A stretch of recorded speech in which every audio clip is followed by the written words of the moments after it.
Kini diabetes mellitus menjadi salah satu masalah kesehatan yang besar. Data dari studi global menunjukkan bahwa jumlah penderita diabetes mellitus pada tahun 2011 telah mencapai 366 juta orang dan diperkirakan akan meningkat menjadi 552 juta orang pada tahun 2030. Pada tahun 2006, terdapat lebih dari 50 juta orang yang menderita diabetes mellitus di Asia Tenggara. International Diabetic Federation memperkirakan bahwa sebanyak 183 juta orang tidak menyadari bahwa mereka mengidap diabetes mellitus. Berdasarkan hasil Riskesda tahun 2013, proporsi penduduk Indonesia yang berusia lebih dari 15 tahun dengan diabetes mellitus adalah 2,1% atau setara dengan 5.250.000 jiwa.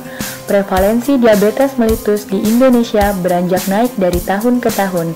Penderita yang terkena bukan hanya yang berusia senja, namun banyak pula yang masih berusia produktif.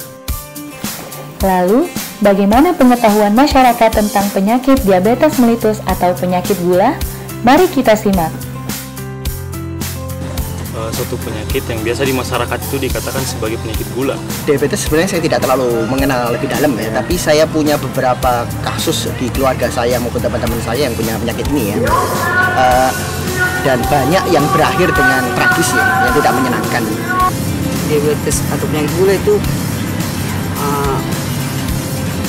kadar gula yang tinggi dalam darah. Penyakit gula itu yang pertama, faktor terbesar pertama itu adalah obesitas. Usia berapa kan bisa dikena penyakit gula?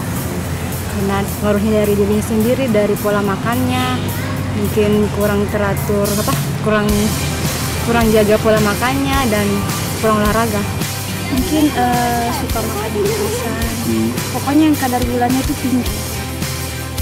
Pola hidup harus diatur, pola makan, rajin olahraga, perbanyak mengkonsumsi air putih. Pola hidup yang sehat, atau pola makan, olahraga teratur. Iya, jaga kesehatan badan, kemudian selalu berolahraga lah.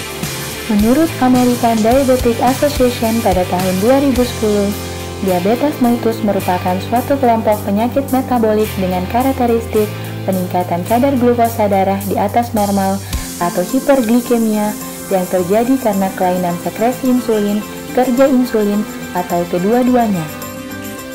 Lalu, apa saja faktor resiko diabetes mellitus? Faktor resiko yang tidak dapat diubah seperti ras, etnis, riwayat keluarga dengan diabetes, usia di atas 45 tahun, riwayat melahirkan bayi dengan berat badan lebih dari 4 kg, riwayat pernah menderita DM gestasional, dan riwayat berat badan lahir rendah kurang dari 2,5 kg.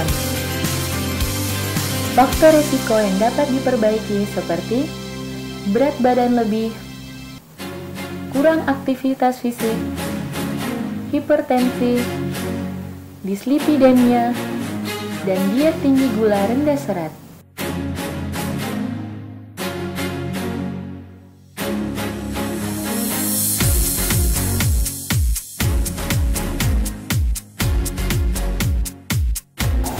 Satu, sedia berolahraga teratur minimal 3 kali seminggu selama 25-30 menit. Olahraga yang dianjurkan adalah lari, berenang, ataupun bersepeda. 2. Sedia mengkonsumsi makanan bergizi dan seimbang dengan cara pola makan teratur dan menghindari makan berlebihan. 3. Sedia menghindari merokok dan minuman alkohol.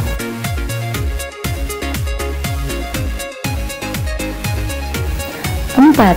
Kontrol berat badan, mengupayakan agar berat badan tetap ideal. 5. Kontrol tekanan darah dan kolesterol darah. Periksalah tekanan darah dan kolesterol darah sekali dalam sebulan. Diusahakan agar tidak melewati batas normal.